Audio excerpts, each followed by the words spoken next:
안녕하십니까. 전산회계 2급 강의를 맡게 된 김택진 회계사입니다.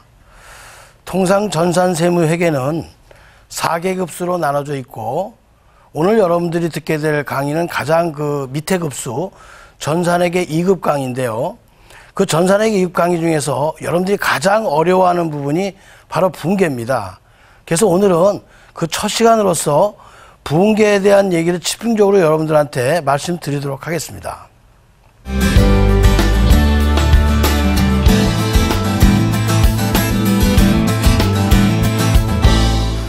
여러분들 잘 알다시피 전산회계 2급은 100점 만점에 70점을 맞으면 합격이 됩니다. 근데 그 전산회계 2급을 합격하기 위해서 70점을 맞으려면 여러분들이 전략을 잘 세워야 되거든요. 전산회계 2급이 어떻게 구성되어 있는지 잠깐 살펴보고 나서 본격적으로 분계에 대한 말씀을 드리겠습니다. 자, 일단 전산회계 시험 같은 경우에 이제 이론 시험이 이제 우리가 잘 아시겠지만 이론이 30점 정도 이게 출제가 됩니다. 그리고 이제 실기가 70점 정도 이제 출제가 되는데요. 그래서 여러분들이 이제 100점 중에서 70점을 맞으면 이제 합격이 되는 건데, 이 실기를 가만 또 분석을 해보면 일단 기능을 물어보는 문제가 약 한 28점 정도 됩니다. 기능. 그 다음에 이제 분계를 물어보는 문제가 세 가지 종류예요. 첫 번째가 입력에 대한 부분이 있고요. 그 다음에 수정에 대한 부분이 있고요. 그 다음에 결산에 대한 부분이 이렇게 세 가지입니다.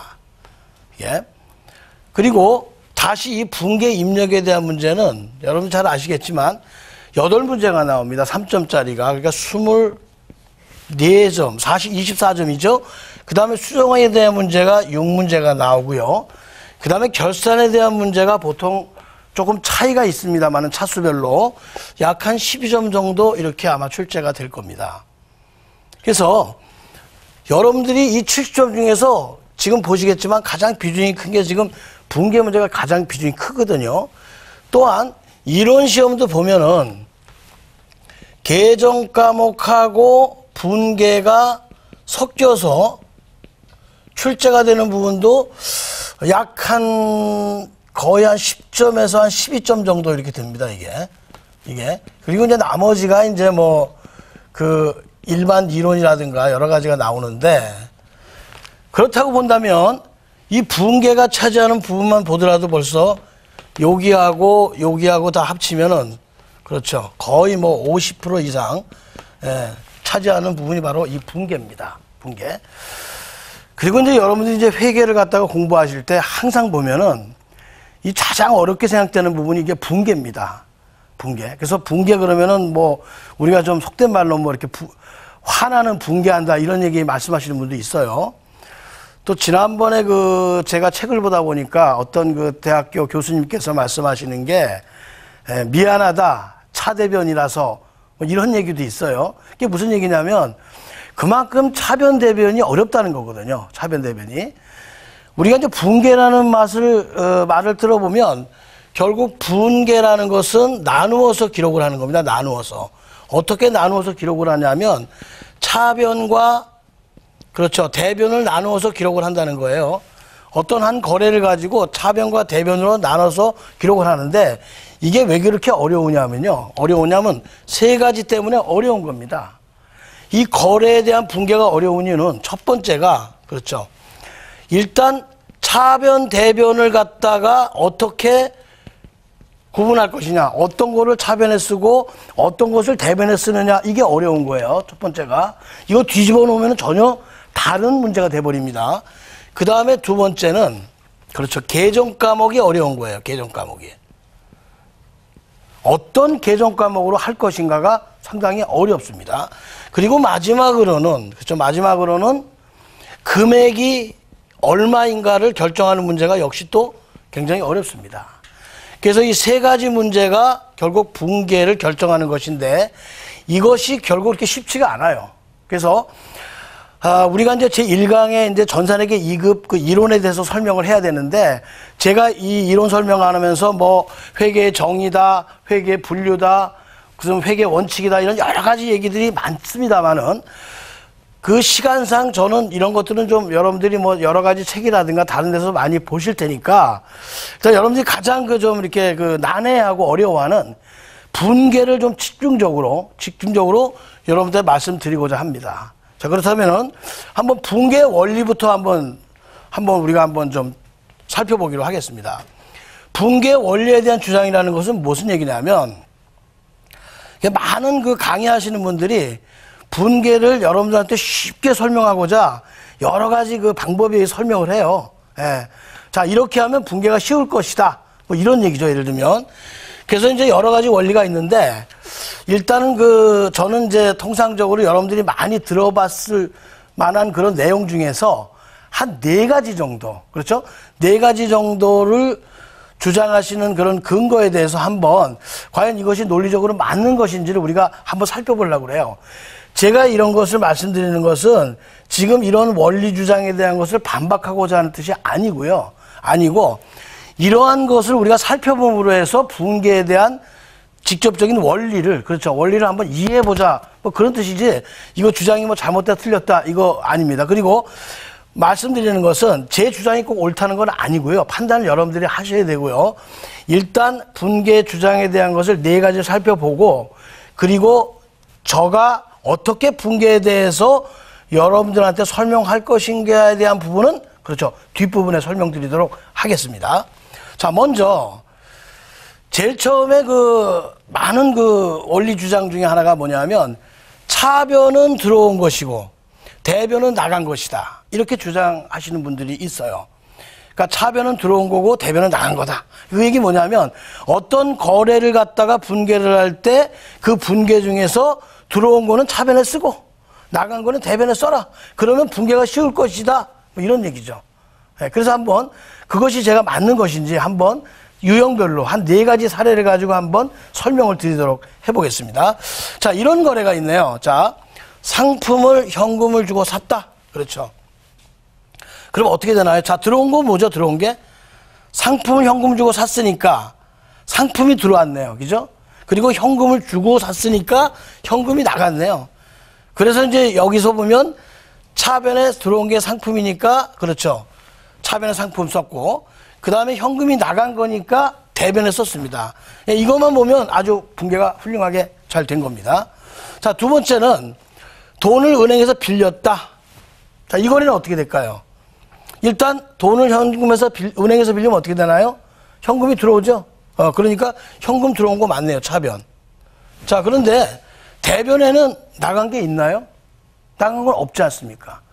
그냥 은행에 차입금이 생긴 거지. 그렇죠. 대변에 나간 거는 없어요. 없습니다. 그래서 벌써 여기 딱 오면 벌써 이 주장이 딱 걸려요, 벌써. 그래서 이제 어떤 분들은 이렇게 말씀드립니다. 아, 그게 차변, 대변 다 들어온 걸 다 따지는 게 아니고 차변과 대변 중에서 확실하게 나간 거 또는 확실하게 들어온 거를 하나를 써놓고, 그렇죠. 그 얘기죠. 그러니까 분명히 확실한 거 하나는 있을 거 아닙니까? 그러면 들어오든 나가든 들어왔다면 차변에 먼저 써주고 나간 게 확실하면 대변에 써주고 그리고 나머지 변은, 그렇죠. 나머지 변은 그 거래에 대한 어떤, 그렇죠. 원인이나 꼬리표, 그렇죠. 원인이나 꼬리표를 써줘라. 아, 이러면 될 것이다라고 주장을 합니다. 뭐 어느 정도 맞죠? 한번 볼까요, 그러면? 그럼 이 차익금 거래 갖고 설명을 하면 어떻게 되나요? 지금 은행에서 돈을 빌렸으니까 돈을 들어온 건 분명하죠? 그러니까 들어온 게 분명하니까 일단 차변에다 현금을 써주는 거예요. 나간 건 잘 모른다 하더라도. 그런데 나간 거는 뭔지 잘 모르니까 어떻게 한다고요? 그렇죠. 원인 또는 꼬리표를 갖다가 써주라고 그러니까, 현금이 들어온 이유는 차입금을 빌렸기 때문에 생긴 거니까, 그렇죠. 대변에다가 차입금, 원인, 이렇게 써주자. 그렇게 주장을 하는 겁니다. 자, 그럼 요번엔 이런 건 하면 어떨까요? 자, 외상대를 갚았다. 외상대를 갚았다.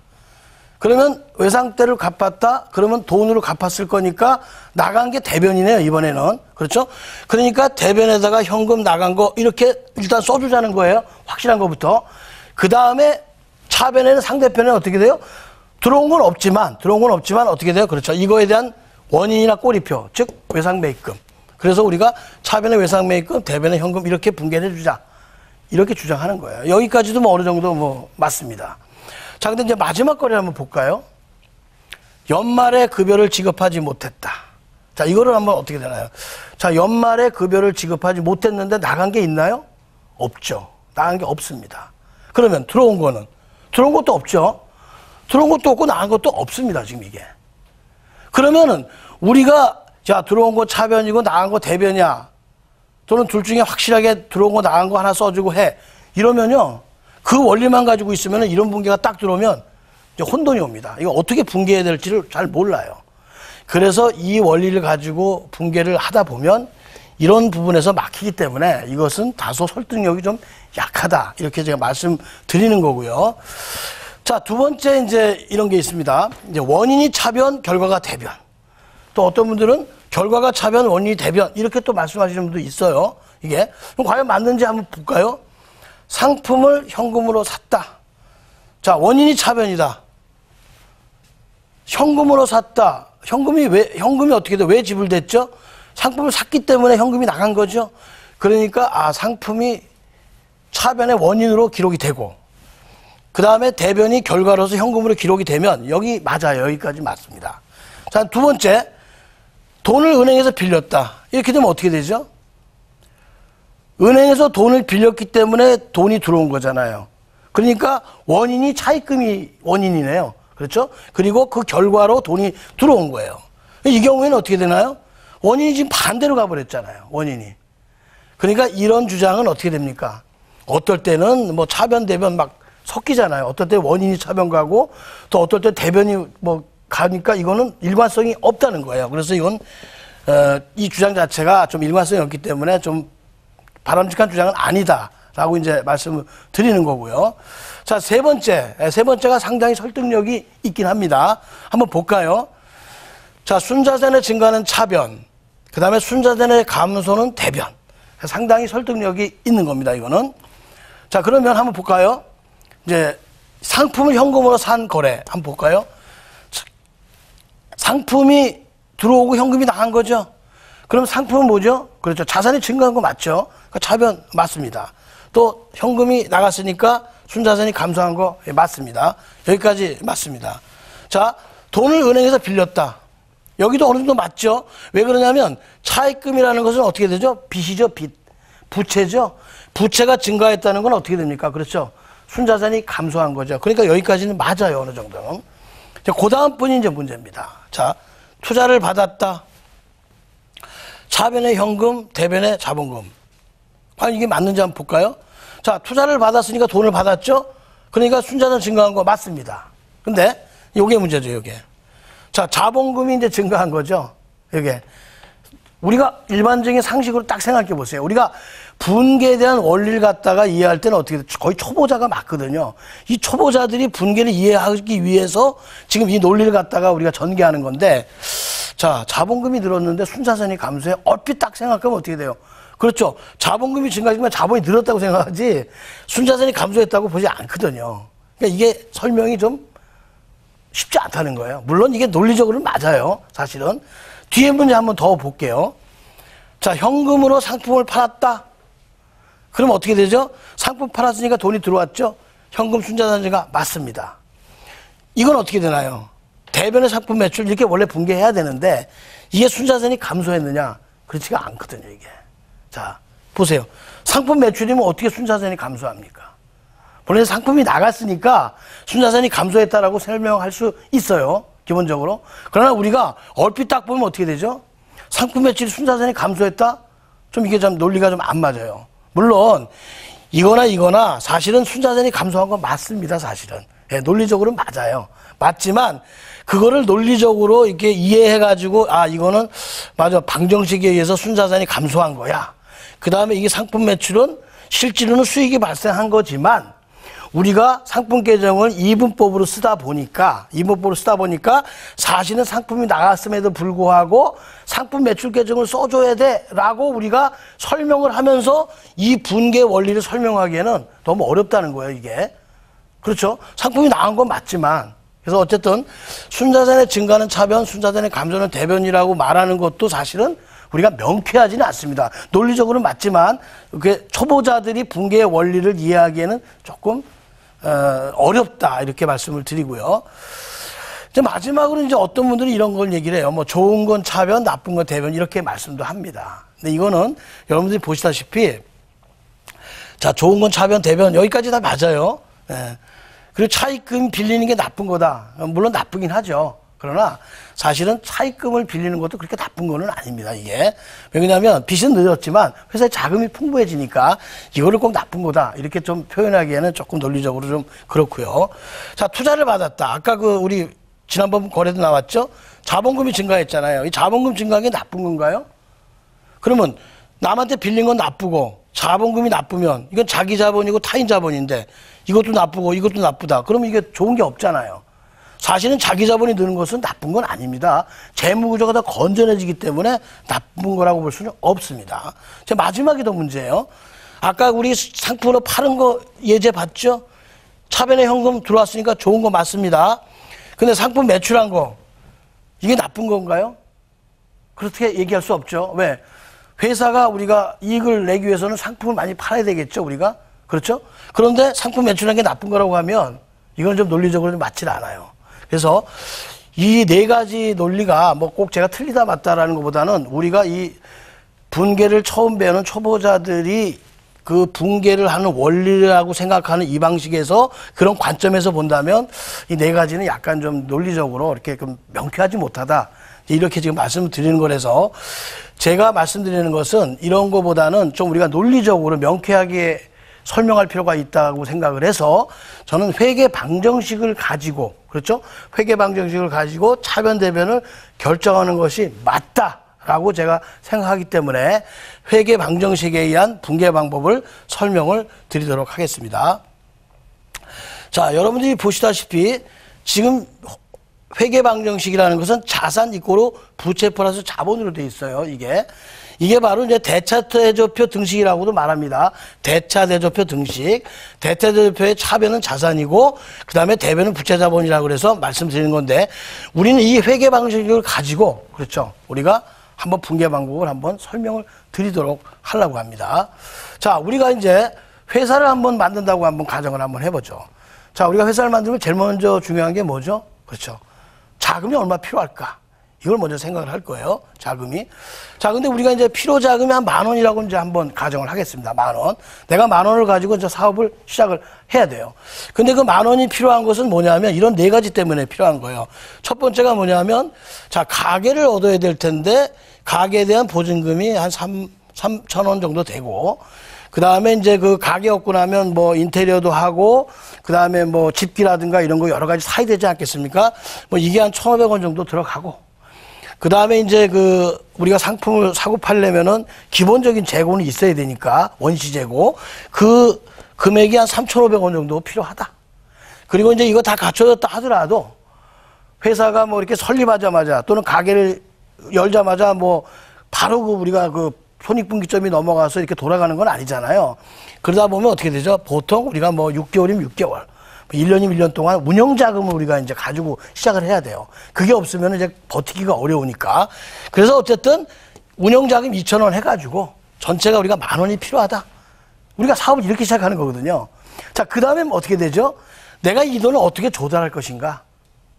자, 내가 이제 여러 가지 뭐 대출도 받고 내가 적금도 깨고 뭐 다 준비했더니 내 돈이 한 7,000원 정도 된다. 여전히 3,000원이 부족한 거잖아요. 그죠? 자, 그랬을 때 이제 뭐 지인들한테 빌리든 뭐 어디서 은행에서 빌리든 해가지고 이제 빌리는 게 3,000원이다. 이걸 우리가 자기 자본 7,000원, 타인 자본 3,000원 이렇게 말을 하는 거예요. 예. 그래서 이게 보면 자금의 원천은 결국 자기 자본과 타인 자본 해갖고 이제 자금의 원천이 나오는 거고요. 그 자금을 운영하는 것은 그렇죠. 이렇게 네 가지 형태로 이제 운영이 된다라는 얘기고요. 그래서 우리가 자금의 원천은 부채 플러스 자본이고 자금의 운영은 자산이다. 이렇게 우리가 얘기를 하는 거예요. 그래서 아까 그 우리가 회계 방정식에다 여기 대입을 해보면은 그렇죠.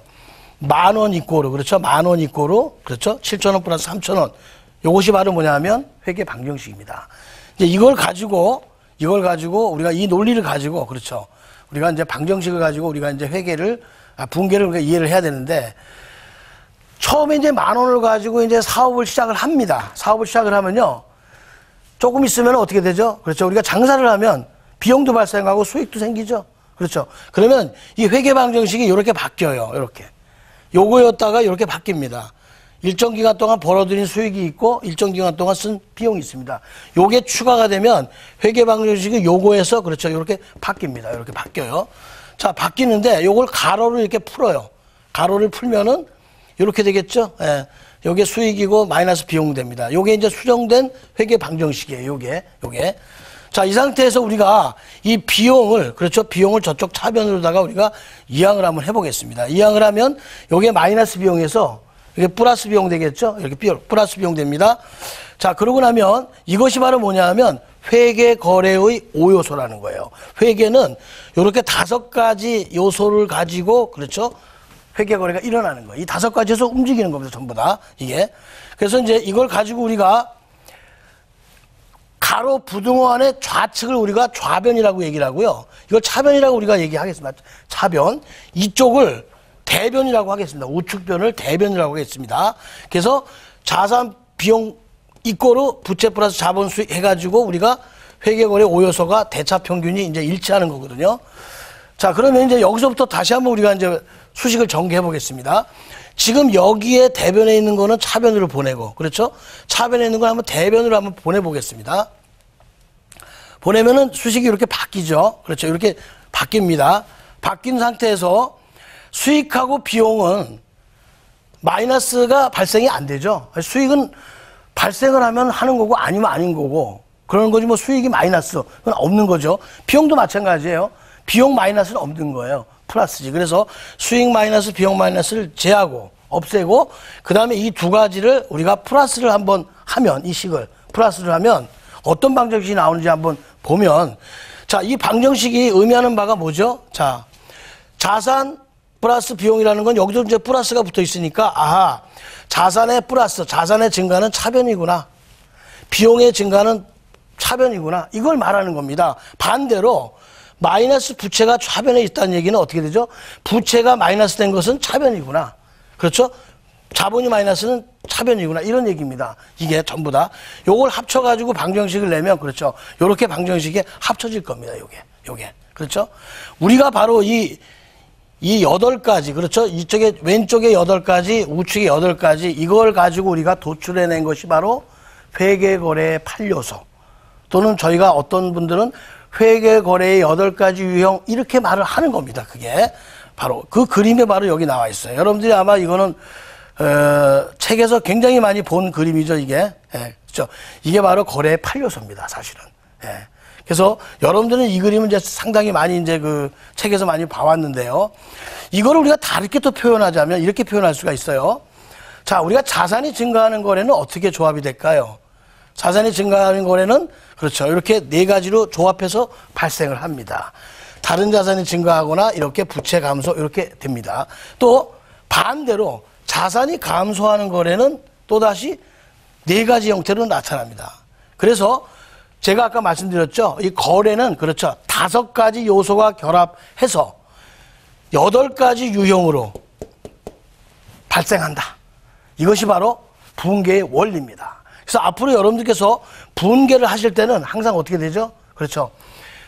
그 거래가, 그렇죠. 그 거래가 왼쪽에 자산의 증가냐, 부채의 감소냐, 자본의 감소냐, 비용의 발생이냐, 이 4가지를 따져서 이 부등호에, 그렇죠. 부등호의 왼쪽에 있는 거는 차변, 부등호의 우측에 있는 것은 대변.